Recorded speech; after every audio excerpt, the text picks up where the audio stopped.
Welcome to Fueling Your Legacy, hosted by Samuel Knickerbocker. Each week, we expose the faulty foundational mindsets of the past and rebuild a new, stronger foundation essential in creating your legacy.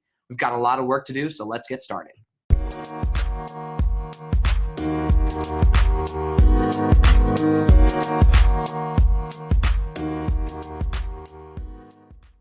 Super excited to bring you this episode today with featuring the guest, Elizabeth Scarcella. Elizabeth is a certified hypnotherapist, EFT and NLP practitioner, and lifestyle coach for more than 20 years of experience in energy medicine and alternative healing. Elizabeth spends most of her time modeling and engaging in outdoor activities. She shares how she overcame sexual abuse from a young age and learned to forgive those who had wronged her. She currently manages and promotes a Facebook page called Evolve Through Love. And this is a community of people who have learned to overcome their challenges through the love that they feel for themselves and the greater sense of self-worthiness. So super excited, and we're going to get started. Awesome. Elizabeth, thank you so much for joining us today on Fueling Your Legacy. I really, really appreciate it. I wanted to jump right in and just have you share your story, where you've been, and kind of where you're at now, and what's your movement forward. Great. Thank you so much for having me on here. And gosh, the power of Instagram, I just got to say a shout out. So that was so great to meet you through Instagram. So I'm from Detroit. I'm a Motown girl, and I have a very seeded past, shall we say. I am a survivor of childhood sexual abuse with two parents that were addicts, and I'm an only child with not a lot of support. And I decided early on that that wasn't going to be my life, and I was not going to be defined by what happened to me. Now, don't get me wrong, I wasn't always able to keep that up. There were a lot of times that I felt sorry for myself and had a lot of crying attacks and even some suicidal attempts. I actually did, especially in college, didn't know where my life was going. But I decided that that is not who I am. And I made it my life mission to really dive deep into my God-given intuition and use that to help myself, and made a decision. I remember the day, it was moments after my very last suicide attempt. And I was in graduate school, and gosh, I'm going to get emotional about this. And I just said to God, what's happening here? I mean, what is this? How this is going to go? Like, am I just going to keep doing this and one day I'm going to be successful? And I heard from him, and he said, if you promise to spend the rest of your life helping others, I'll make sure this never happens again. And I never, ever felt the desire to do that to myself again. That's when I decided that I would change from journalism and then elementary education to therapy. And I pursued my graduate degree, continued to pursue it. And from that time period, I've spent my life helping others, because what I learned is that even if I'm just a half a step ahead of my clients, patients, followers, tribe members, I can show them the way, and it has me forge forward. That is incredible. It's kind of crazy to think that has happened, and so much has happened. I'm curious, when do you feel like the transition was? Obviously, it's something you battled for a long time, sounds like, up until you were in college, graduate school, right? Yes. Yeah. So obviously that was a long time. Was it kind of up and down where you would go through an experience like that and then maybe a few days or a few weeks later just be like, hey, I feel like I'm on top of the world, almost like a bipolar situation? Or is it more that feeling never left, that the wantingness to just have it be over never left, but some days were just easier to deal than others? The latter over the former. There were some moments where times were great, like I went to a fun party or I aced a test or something like that, but that would have me be happy. But I was abused every single week of my life from the time I was 18 months old. And how do I know it was 18 months old? Because I look back at pictures and I remember the pajamas that I had on, and asked my mom, like, how old was I in this picture? So I was abused from the time I was 18 months old until I was 14 and a half years old. So I knew that this was going to happen every single solitary Sunday when I went to my grandparents' house. So I didn't have a lot to look forward to. I looked forward to going to college, and I thought that that was going to help. But I mean, you know, that saying, everywhere you go, there you are, right? Or you go I don't know how it goes, but something about you're everywhere that you are, right? Like you can't escape yourself is what I'm trying to get to. Yeah, I've never heard that before. It's a good quote. I like it. Yeah, everywhere I go, there I am, or something like that. So yeah. And, you know, I say that this all changed for me in graduate school. That's when I decided it was time to help myself. But I'll let you know that the depression and suicidal thoughts, although I didn't have the action, didn't end until I was in my late 30s. Yep. And the reason why is because even though I was helping other people, I still felt like I wasn't making enough mark in the world. Right. Yeah. So that's kind of been the theme, although I am 49 now and I feel a lot more secure than I ever have. It's sort of been a lifelong battle, which I think is important for the listeners to hear. It's not like I made the decision and poof, like magic. You know, although God kept his promise, it's not like everything was great right from that second. I still had a lot of battles. It's just that he told me that I wasn't going to feel like I needed to die anymore. And that's exactly what occurred. But I still had a lot of ups and downs. Right. Even though you weren't necessarily suicidal or wanting to die, there was still a lot of heartache and pain and darkness around there that you had to work through. Yes. Yep. And I really believe that happened in order for me to learn the tools that I know now that I can teach other people. It was those tools that helped me get out of all of that. Isn't that interesting how we end up having experiences in our lives that are just, it seems just purely there as a benefit for other people.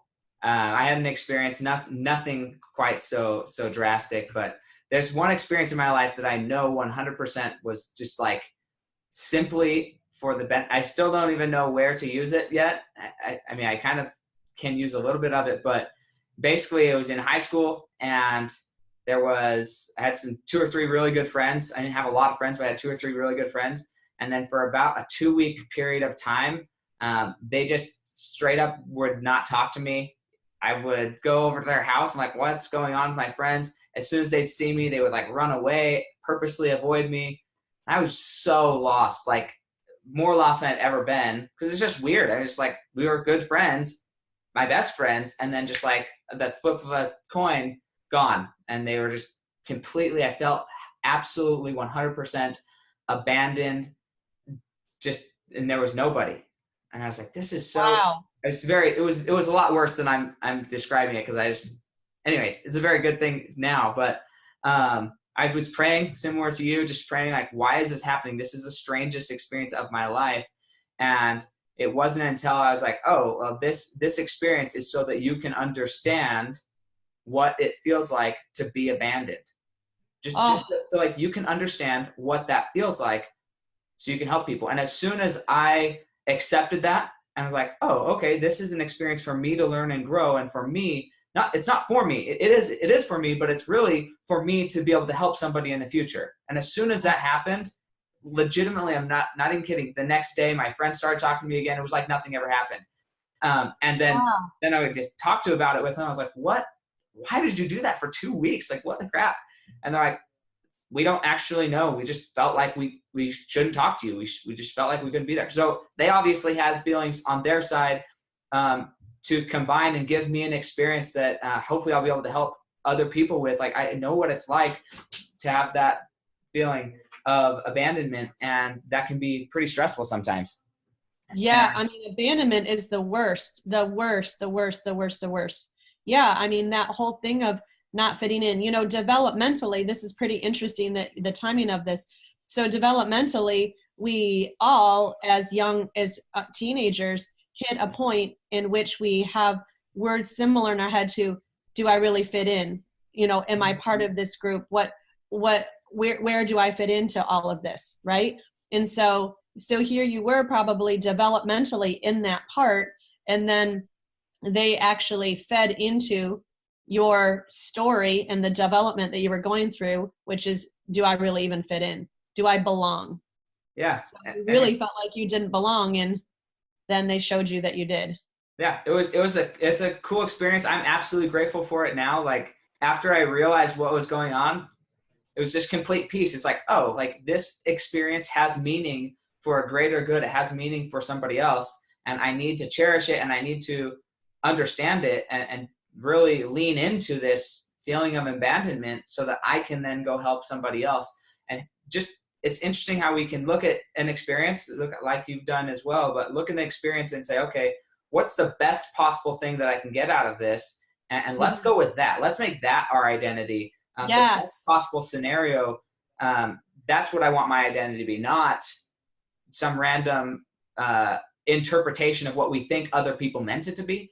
We don't have to succumb to what we think other people meant their actions to be to us, even if they were with malintent, even if they did mean to hurt us. Even if that is the case, we don't have to let that be our interpretation of it. Absolutely. That is just spoken like a, wow, like such a guru. That is such the truth. And I say that all the time. I mean, it is each one of our own story, right? We get to write our story, even though we don't always choose the characters in our story, nor can we choose their behaviors, but we still get to write our own story and our interpretation of it.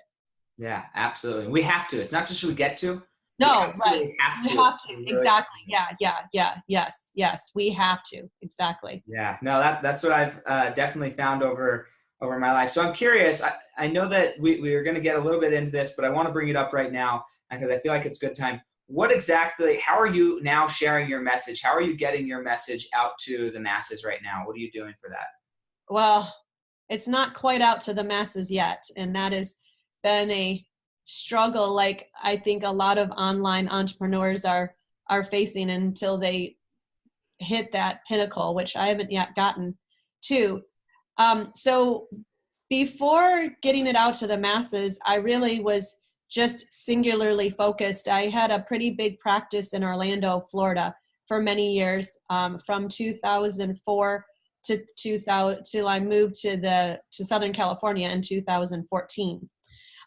So for 10 years, I had a pretty big practice in Orlando, helping people one-on-one with this message. Whether I worked in the golf industry a lot, and I worked in the sexual recovery industry, of course, and I worked with people that had physical ailments that I really believe were attributed to their emotional state. I mean, like they would get all this testing from doctors, and the doctors would say there's nothing really wrong, but yet they had, big symptoms, like major stomach issues, headaches, that type of thing, right? So that's what I did for a very long time. And, online stuff really wasn't that big. But now, up to date, currently, one of my pet projects, passion projects, is a Facebook community group called Evolve Through Love. Evolve Through Love, just as it sounds. And it is a community group in which we all come together. I do a once a month online show. So it's actually, it's kind of cool. There's a live studio audience of people that come from Southern California and watch the show as if it's a talk show, because it is. I'll explain that in a second. And then I also broadcast live on Facebook and on Instagram at the same time, so that we all can come together. And I have a host who's really been such a lifesaver and really become not just my best friend, but my sister, really, like, not just, people say soul sister, but for real, my sister. Her name is Aimee Mosco. And she and I do this show, and it's really amazing. And we interview other healers and other spiritual teachers about their journey of evolving through love. And why we call our group Evolve Through Love is that we're all evolving. All of us are evolving. We're all growing, whether we realize it or not. We are all growing in some form or capacity. We're evolving from where we were to where we're going to go. And we say, let's use love as the fuel. So love is the most powerful emotion that any human can feel, as we know, and it can feel the best and it can hurt the most, right? Mm-hmm. But when we use love is the fuel, I call it the Neiman Marcus of emotions, right? I'm all into fashion, so I got to get that fashion little sense in there. But when we use love as our fuel to evolve, it's just so much better and brighter and more fulfilling. And so our group is all about that, evolving through love. And there's a lot of audience or member participation. And we're a new group. We've only been around for 2 months, but we are actively seeking more people that are wanting help and wanting to contribute. So that's sort of my pet project. That's awesome. Yeah, it's so important to establish a community, a tribe to really connect. And they say in marketing terms, you only really need 1,000 committed followers to make anything really happen. 1,000 committed followers who are gonna subscribe and just do everything that they're going to be committed, fanatical people about your product or about your service or about your mentality, whatever that is. 1,000 people is enough to turn that into a multi-million-dollar organization to really bless people's lives, right? And that's what's so cool about starting something like that and getting people to join in and participate and to share their experiences, because it's like I like to think of it as like a boulder rolling downhill, or an avalanche is not the right word, but like the big snowballs. It starts out really small, and then the snowball effect where it just gets bigger and bigger as it keeps rolling to the point where it's just massive, and it's able to carve a whole thing through a canyon because of its impact on society. And that's really what legacy is about, is how is what you're doing, creating that legacy. How are your children going to remember you, or your grandchildren, and what do you want them to be saying about you in the future? So I love that message. I love that you're creating something that's really in people's hearts that's going to perpetuate. It's not necessarily a physical, tangible commodity, but rather something, it's a feeling and a movement that's going to just go through everybody and move that way. Great. Yeah, I'm really excited about it. I mean, I'm very active on Instagram. Clearly that's where I found you. And from there, I'm promoting my show, right? Just through my own brand, my name. And I still see clients one-on-one, and I'm pretty active with that in the Southern California region. And I still have some clients from Orlando. So thank God for Zoom and FaceTime that I can meet with them. But really, like I said, I really, really know that it's time for me to help more people. And I believe that this group is the way to do it. Yeah, awesome. That's so cool. So I want to dig in, because I know there's some other juicy stuff in here that I want to get to. But how would you say, like, what is your greatest success that you can stand on and say, oh, this is the most impressive or inspirational thing that I've ever accomplished? Learning to love myself. I don't mean to sound like the Whitney Houston song, although she clearly didn't learn to love herself, although she sang about that. Loving yourself is the greatest gift of all. But for real, sorry to go dark there for a second, but it's all good. but learning to love myself is my greatest accomplishment. It's not getting an ABD, all but dissertation in psychology, for those people that don't know that acronym. It's not moving myself, when I'm 24 years old, from Detroit to Florida with absolutely no job and just my cat and my little sports car. It's not that. It's not overcoming anorexia and bulimia. It's not that. It's actually really being able to look in the mirror and say, God, I love you. Really, to truly, truly be able to say that. And what do you feel like had to happen, or what was the process of learning that? Like, what did you do? What practices, or what did you feed yourself? Who did you surround yourself? What was the circumstances that helped you accomplish that, learning to love yourself? Because that's where I want my listeners to know, hey, how does this happen? Because I'm sure there's people listening to this who are struggling with different things from their past, or that are currently going through pretty tragic situations. And how can they step into learning to love themselves and retrieve, or I don't know what the right word is, take back their self-respect and their self-worthiness, and going through that process? So thank you for asking that. And it's not just one thing, as I'm sure you can imagine. There's kind of a prescription, if you will, that I would prescribe. Not that I'm a doctor. Well, actually, I dressed up as Dr. Love for Halloween at a party this past Saturday. But one of the tools that I learned myself, and then I help others learn how to do this for themselves, is emotional freedom technique, otherwise known as tapping. So have you ever heard of EFT? I've heard of it. I don't know a ton about it, but I've heard of it. Okay, so real simply, it's a minute more complicated than this, but real simply, it is the marriage, if you will, of acupressure, not puncture, right? That's with needles that you're puncturing the skin. So acupressure, but the same philosophy, tapping on meridian points or points in your body that are crossroads for energy, and using neurolinguistics programming. So like what Tony Robbins uses, right? I mean, he has a lot of tools, but he was best known, and still best known, in my opinion, for neurolinguistics programming, or NLP for short. So NLP is the neurology way that, I'm sure there's a better way to say this, that language has an impact on us, how we can change our neurology around language so that we can feel something different and actually make a change. So when we're tapping on those meridian points, and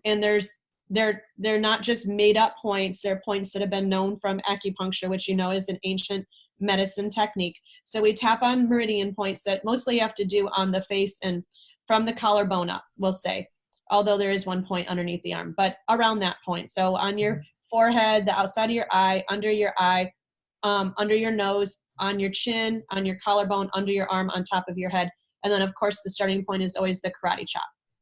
So when we start there, we begin with a statement that is a affirmative statement that acknowledges where we are. So even though I am feeling sad, even though I'm feeling hopeless, even though I'm feeling mad, even though I'm feeling whatever it is you're feeling, I deeply and completely love and accept myself. Now, when I began this, I refused to even say I love and accept myself. So I changed it to, I'm willing to be willing to love and accept myself.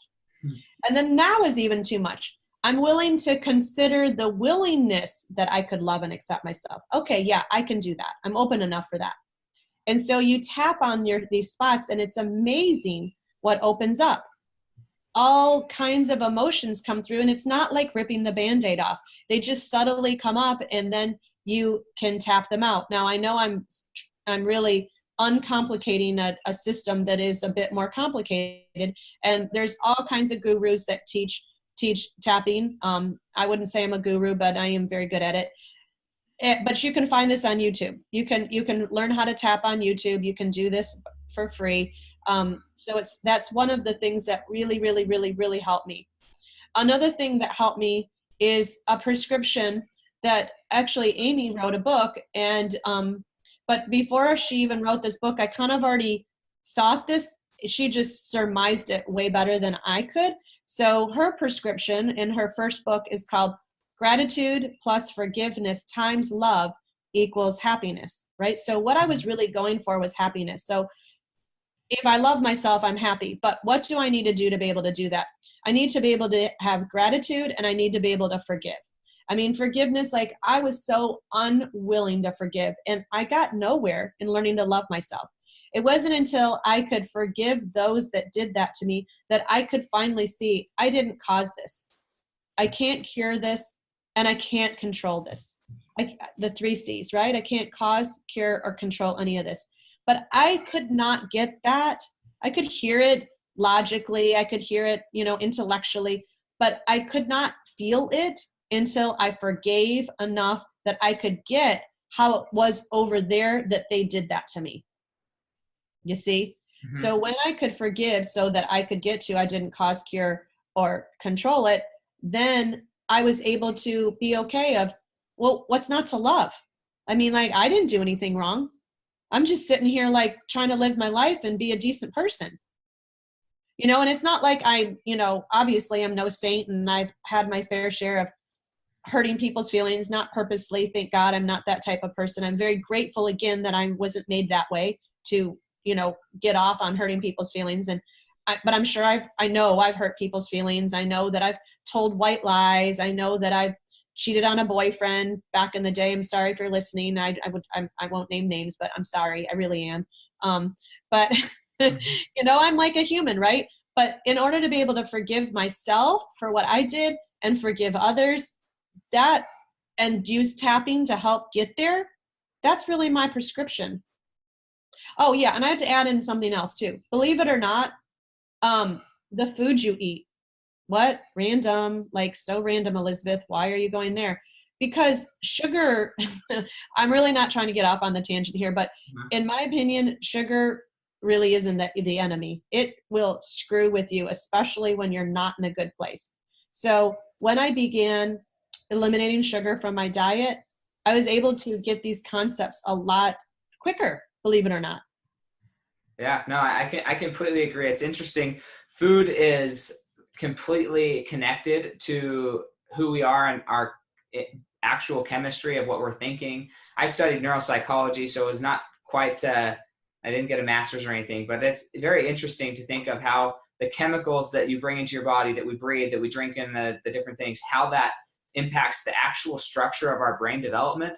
And then based on that structure of our brain development, we actually act differently. And one of the coolest things, I think it's the coolest thing in really all human development, right? The idea of evolving through love, but evolving and neuroplasticity, our whole bodies change. And people are like, nah, that's not true. It's like, okay, I challenge you to go find a married couple that's been married for more than 20 years and tell me they don't look similar, like that they've adopted facial features, they've adopted mannerisms and adopted things of each other. And the reason is what they see is what they end up becoming, right? We end up creating what we see. And so the more that we are looking at each other, the more we're together with our spouses or with our loved ones, then we actually start to become and start looking feature-wise like them, because our brain is creating and telling our bodies how we should express, because that's what it's saying is normal. And so we start expressing our features in a way that is similar to those around us. And if we're not careful, that same thing can happen with emotions, with thoughts, and with everything. That's why they say it's so important to associate. Your 5 associations are so crucial, especially when you're trying to believe in yourself.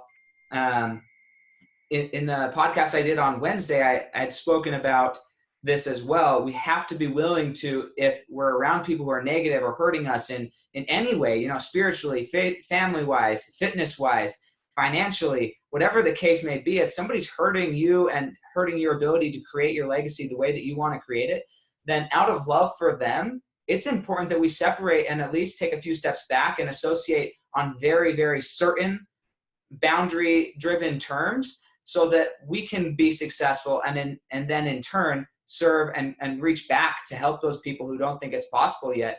It's so important to be able to manage your associations and manage those things. So to that end, I'm curious, who was the first person that believed in you and really helped you feel like you were worth something more than you ever thought?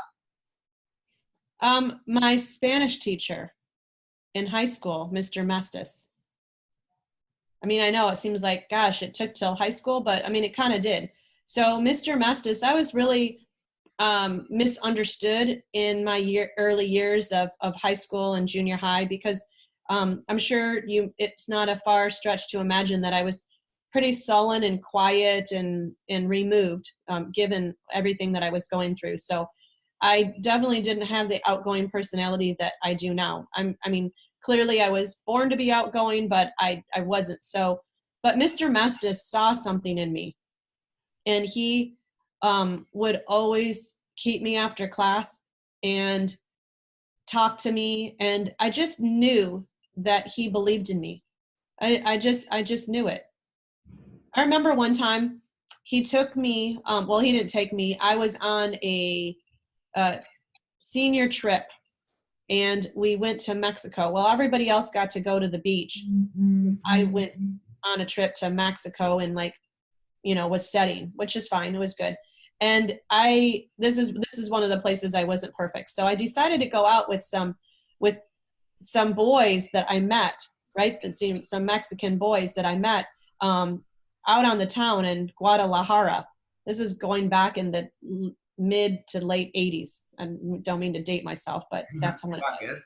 And yeah, not good.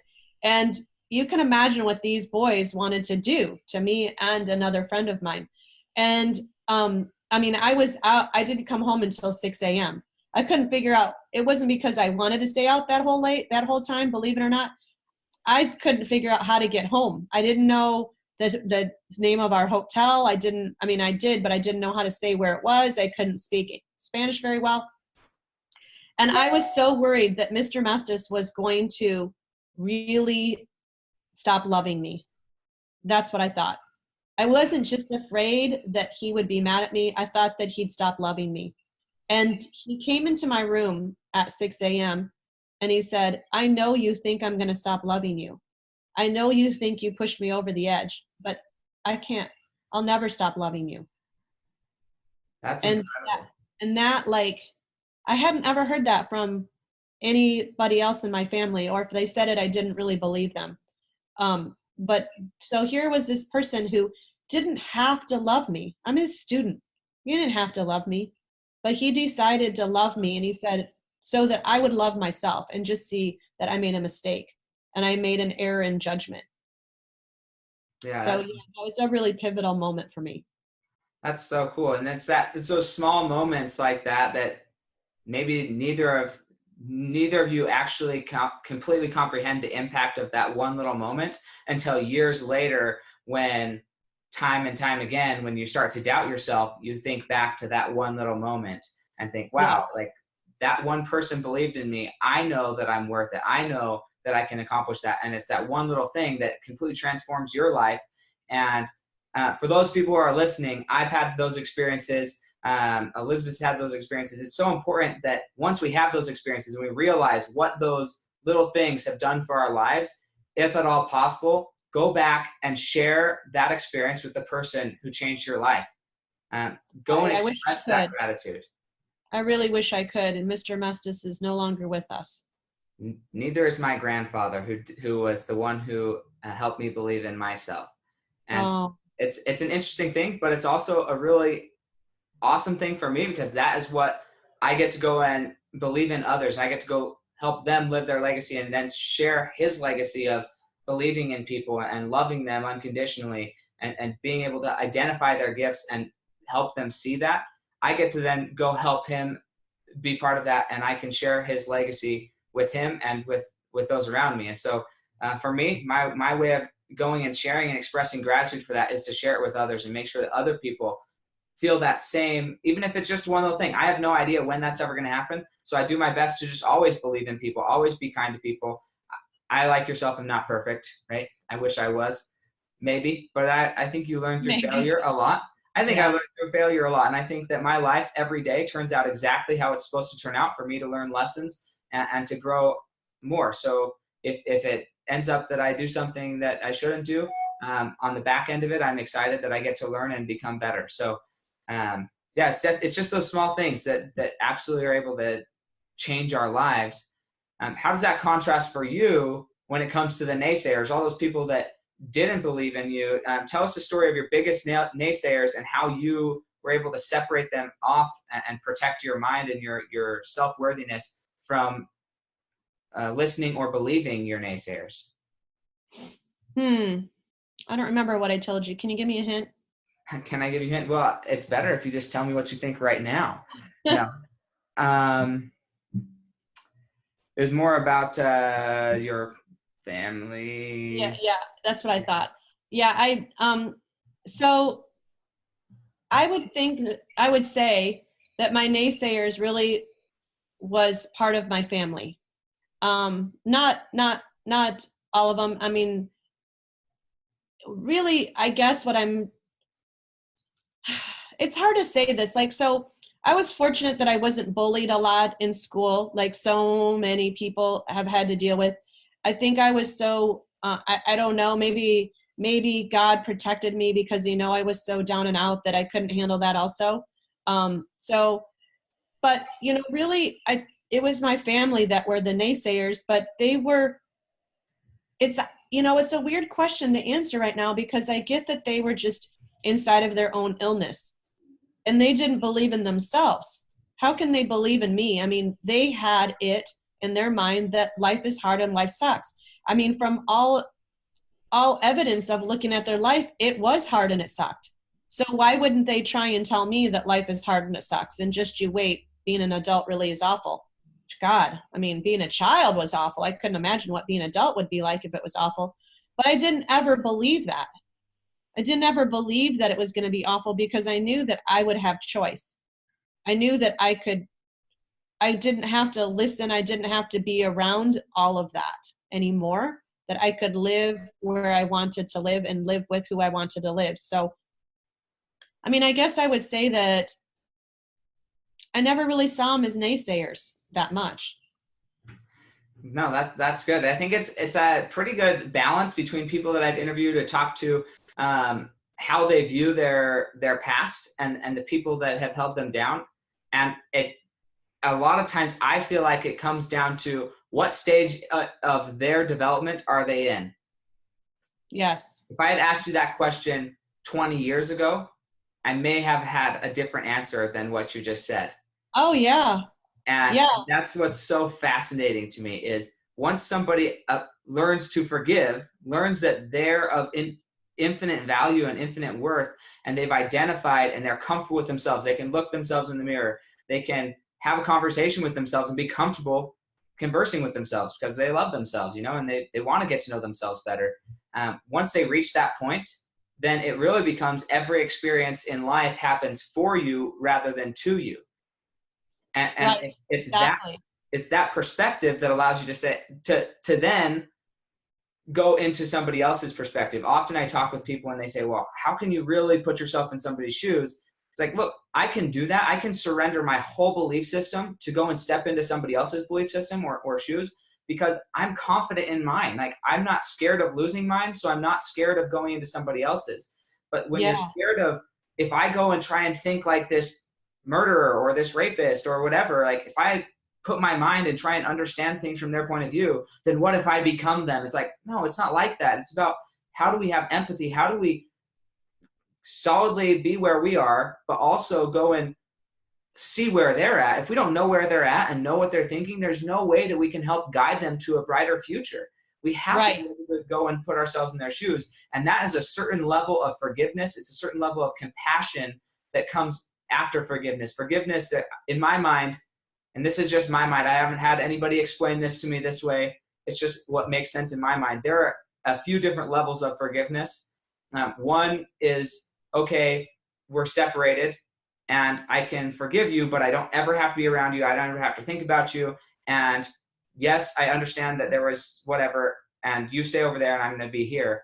And that's like the beginning stages of forgiveness. But if you really think about how you feel towards those people, it's still you still have a lot of animosity towards them a lot of times in that situation. You still don't want to be around them. You still don't want to even think about them, really. It still boils your blood to even think about them. But then the next stage to that, and I'm not saying go live in a bad situation. Anybody who's listening to this, if you're in a bad situation, get out of the bad situation. You don't have to suffer, and love and respect yourself enough to set clear boundaries and hold to those boundaries. But you can still have compassion for the frailties of others that have even hurt you in your past. I was not sexually abused, thank goodness. But we were very physically abused and emotionally abused, verbally abused as children. I'm the 7th of 11. And there was a lot of abuse that happened, but it's not like I hold any of that against any of the people who did it. And I myself became one of those people because that's what I knew, and that's how I was surviving in that ecosystem. But understanding that, having that compassion and understanding I don't think that people knew what they were doing, knew the impact, and wanted that to be the outcome of their actions. It just happened that's happened. That's how it happened. And you don't have to stand for it, but you can have compassion and start to consider their point of view. And that's a whole nother level of forgiveness in my mind than what most people do. Most people they do the forgive and forget and get away, right? That's their forgiveness. But to really feel that ultimate peace, and for me to feel that worthiness, it has to come from another place of compassion. Now, how can we go and help you not do that again? How can we go and lovingly change your life? If that person wants to be helped. True. Absolutely. Even if they don't want to be helped, you still, in my mind, you still need to have compassion for them. Even if they don't want to change, you still can feel a loving sorry for them. Not like, man, I feel so sorry for you, I'm better than you. Not that type of feeling sorry, but actual empathy for their situation, and a desire of love in your heart towards them. Even though, if they don't want to change, again, you can't change them, and you don't have to stay in a bad situation. But I think there's a level of empathy there that people need to evolve to really complete that circle of love in themselves. Oh, I agree. Particularly if the person who hurt us is remorseful and doesn't want to be that way. I mean, that's the greatest gift that you can give to anybody, is if somebody really is sorry. And, and we as the people who choose to forgive can decide whether or not they're sorry, right? Like, not to play God here, but we can decide, because we can feel it, right? I mean, you can tell, like you said, well, you didn't say it, I'll say it, that you can tell an empty sorry over a true one, right? I mean, you even watch this, and if you watch any of you have watched a movie or any TV shows that have a courtroom scene, and they talk about that, like how remorseful, and it actually has to do with how much the judge what sentence they get is the remorse, right? Mm-hmm. So yeah, I mean, it's much easier, I think, to continue a relationship and for real forgive and forget, not forget you, but forget what your wrongdoings to me, when someone is like remorseful, because then there's the thought that they're not going to do that again, that they learned their lesson. Right. And then trust can be rebuilt. I mean, that's a whole different topic, but yes, absolutely. But all of that comes from having, in my mind, all the trust, all the after the forgiveness, all of that has to come from an intrinsic knowing of your own worth, and your own worthiness to be loved and cared about, because it's that knowingness that once you, for me, and the people that I've talked to who I feel have reached this, once they're absolutely confident in their own worth and their own identity, then they don't let people mistreat them anymore. They don't allow it, and they don't stand for it. And that in and of itself, in my mind, is one of the greatest acts of love to those around you, setting clear boundaries and saying, hey, look, this is how one who loves themselves should be treated. And if you're not willing to treat yourself that way, you're going to treat me the way I need to be treated. And setting those clear boundaries, it helps other people in society understand where clear boundaries are and how to set them, because we aren't taught that anywhere in our society. We aren't taught to set boundaries. Amen. I mean, thank God you just said that. Really. That is it. That is it. That is. So if you ask me again the question, how is it that you learn to love yourself? You said it. I mean, that's exactly what it is. I'm not meaning to just, usurp what you said, but it's true, is that I love myself enough to know that I deserve to be treated well. And if whoever you happen to be over there, the offender, the person who hurt me, isn't willing to love me enough, that's not on me, that's on you.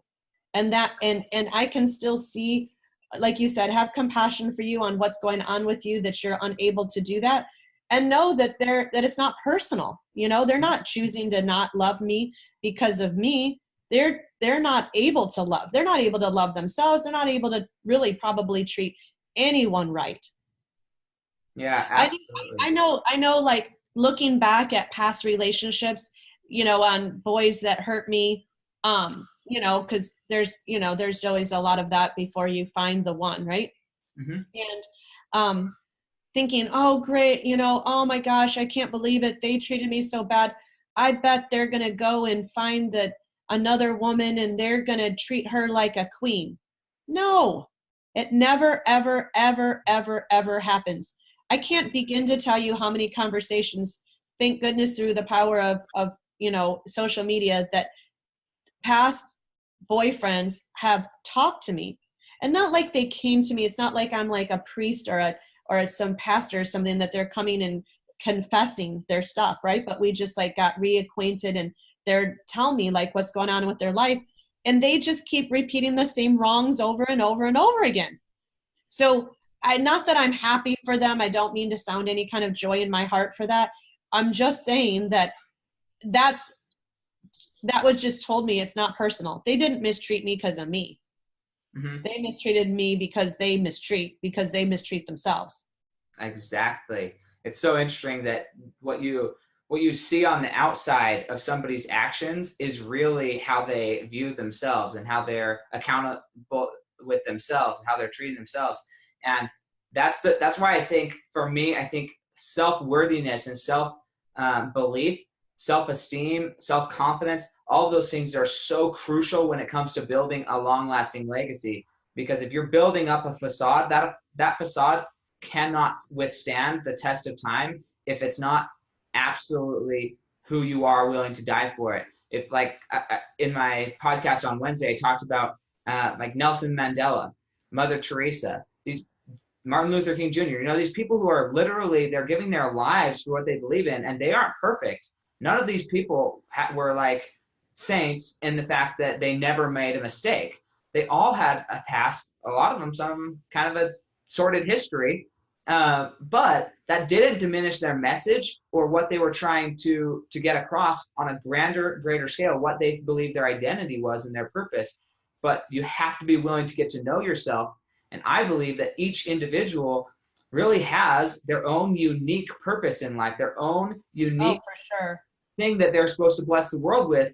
But if we're so busy ignoring ourselves because we're too scared to actually find out what that is, then we aren't able to bless the people and the societies and our communities and our families the way that we could if we were willing to get quiet, get real with ourselves, build a relationship with ourselves, talk to ourselves, and be willing to really identify, hey, what is my gift? What am I here to do? And once we identify that clear message, we can share that with everybody. There's always going to be value we can add to everybody we meet, because nobody has what we have. Nobody else is like Sam Knickerbocker. Not a one. Nobody else is like Elizabeth. Nobody. It'd be cool if there was a ton of us, but on the other hand, it wouldn't. Like, I'm so grateful that there's only one me. Yeah, exactly. Yeah. And like I was saying, it takes us forgiving our past and getting through this, whatever method you use, whether you're using EFT or you're using some other energy technique or you're even using talk therapy, to be able to break through that. Because I think it's difficult to sometimes see what your gift is until you can really know that you're not just a figment of your past. And you're not what others say you are. Either what you can be, you are, and you can see who you're meant to be. Mm-hmm. Once you let go of some of the old baggage, for lack of better words. Yeah, all the old stories that people have put on you.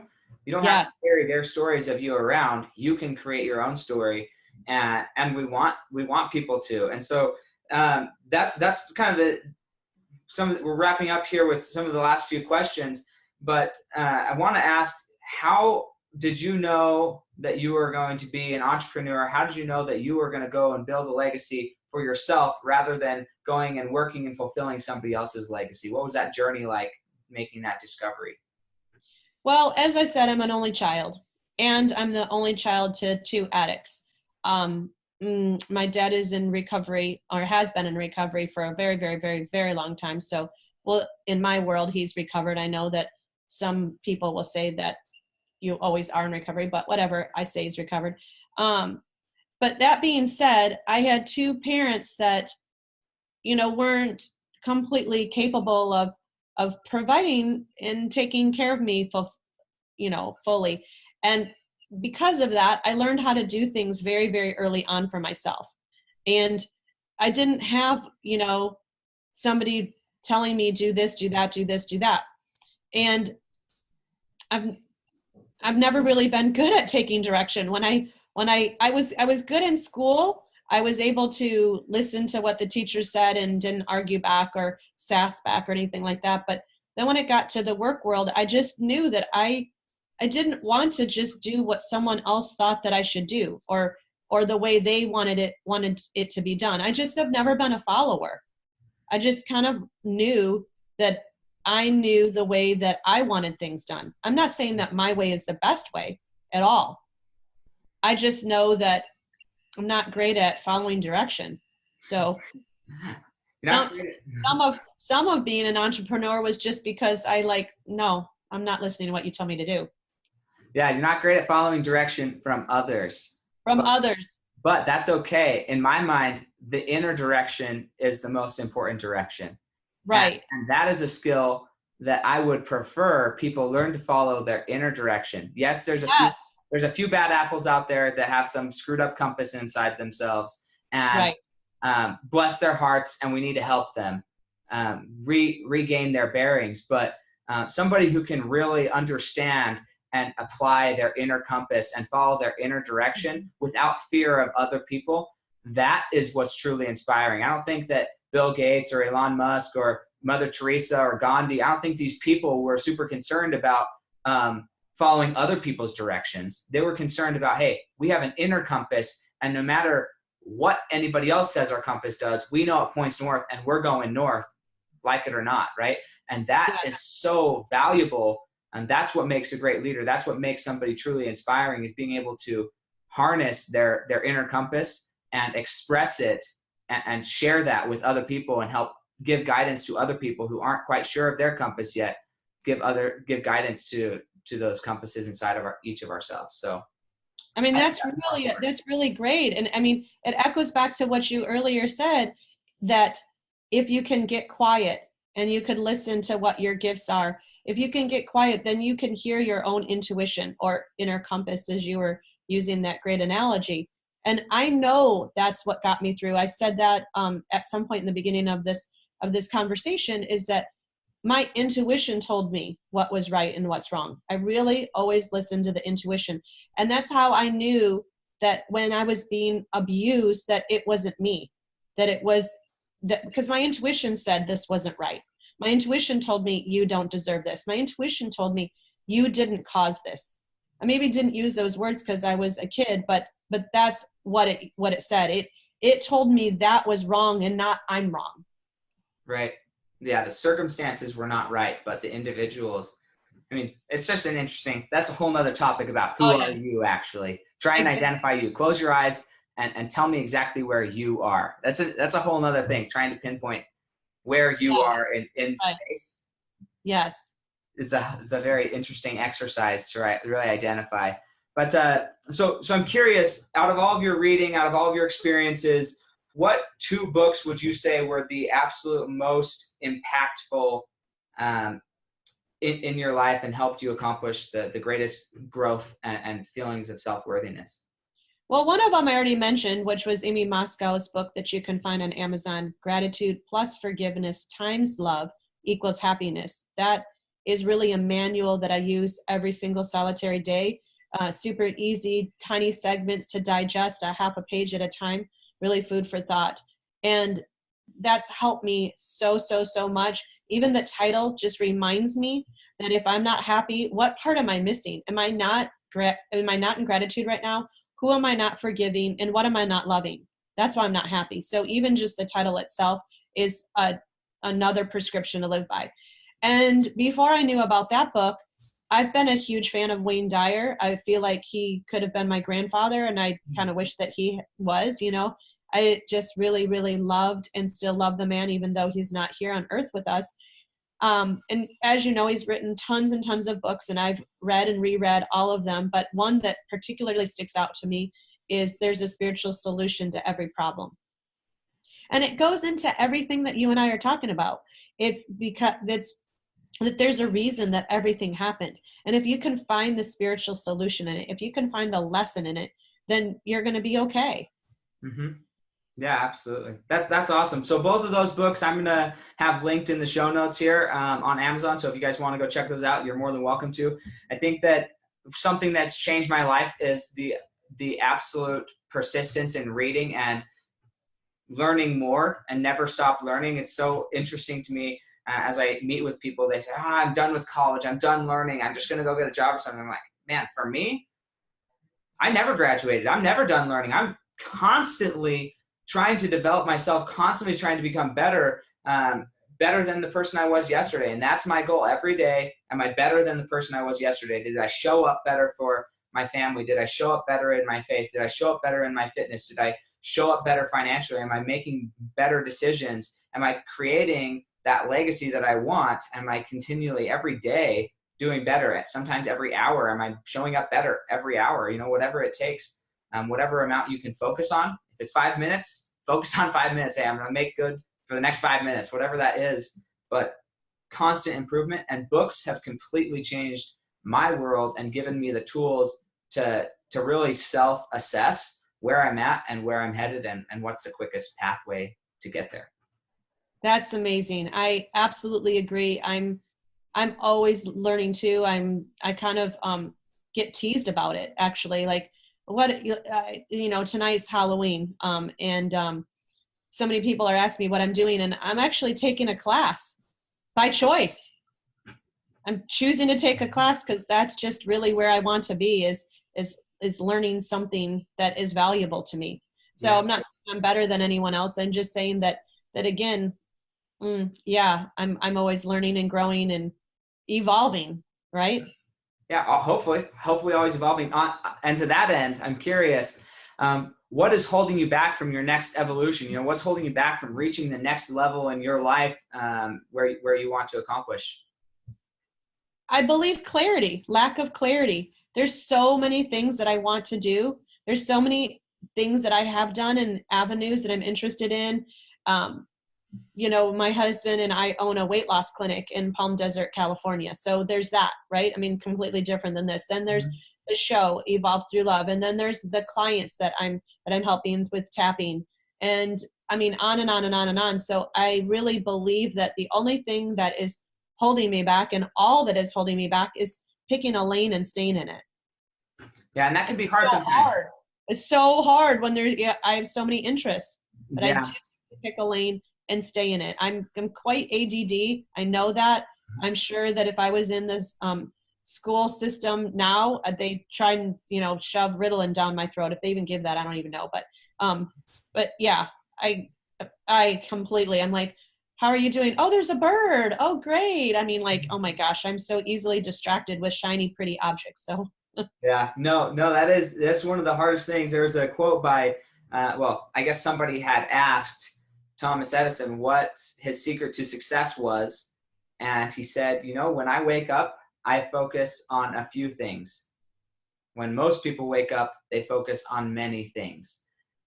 And so it's singularity of focus is so crucial in success. And I totally understand your predicament. Plight. Yeah, your plight. I've been there as well. And it's been a journey here because I started a podcast. I've been blasting social media in all directions that I can. I wrote an ebook that should get published here within the next week or two. So I've been doing a lot of things as well. But it comes down to, I think, what is the end goal? And that's where, when we think of legacy, what do we want to be remembered by? Like when somebody says, oh yeah, my great-great-great-grandfather was this, they aren't going to say a whole list of thousands of accomplishments. They're going to say one sentence, maybe two sentences at most, about who were you and what did you stand for. And so what do you want that to be? What do you want that phrase to be? Your great-great-grandchildren are going to look back and they're going to say, man, Grandma Elizabeth, this is what she did. This is what she accomplished in her life. Helping others learn to love themselves. That's awesome. It's short and sweet. That's it. That is it. That's cool. Yeah, that's perfect. Helping others love themselves. Yep. And hopefully through that example, that will pass down through all of your generations, and they will also be able to feel that same thing. I would say that's what my main memories of my grandfather are he helped me believe in myself. He gave me the strength to believe in myself. He didn't mess around. He was very you didn't want to make him mad. Let's just say that. He was very, very direct, and he was not scared of having a loud voice, but even though all of that, he would defend and make sure that each individual knew their self-worth. And that is what will always stick out in my memory of my grandfather. And so exactly, I think I can very much relate that your children and grandchildren and great-grandchildren will be able to say that about you. Thank you. And that's incredible. Awesome. Well, thank you so much for your time. I want people to be able to reach out and get a hold of you, get on the Evolve Through Love page. So where do they find you? Where can they connect to you? And where do you hang out the most on social media? I hang out the most on Instagram and Facebook, and it's really easy. It's just my name. So my Instagram is Elizabeth Scarcella. My personal page, although I can't accept any other friends, I can accept followers. And then also liking my business page, it's all Elizabeth Scarcella. And you can find Evolve Through Love through that. Or you could go right to Evolve Through Love on Facebook. But if you just put in Elizabeth Scarcella, if you can figure out how to spell my last name, then you'll find me. Yeah. Yeah, well, your last name is going to be on the show. So Okay, hopefully great. they can spell it. As long as I spell it right. I'm a little dyslexic, but I will have a spell checker. No, so am I. Actually, I'm a bit dyslexic myself, Yeah. but isn't every great mind? Yeah, well, I think so, because you and I both fit into that category, so let's go with it. Yeah, so we say so, right? Yeah, we say so, and there's nobody else on this podcast right now, so that's the way it should be. Awesome. Hey, thank you so much, and I just appreciate you so much. everything that you do and that you are and the message you're sharing on the Evolve Through Love. I've been able to be part of that for just a few weeks, and I'm grateful that you accepted me into your tribe. Oh, of course, we accept everybody, and thank you so much, Sam. I really appreciate this time and being able to share my story. It's really quite an honor. Oh, you're welcome.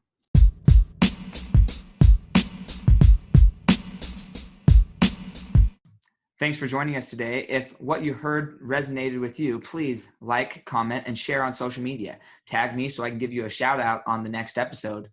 And thanks to all those who have left a review. It helps spread the message of what it really takes to build a legacy that lasts. Catch you next time on Fueling Your Legacy.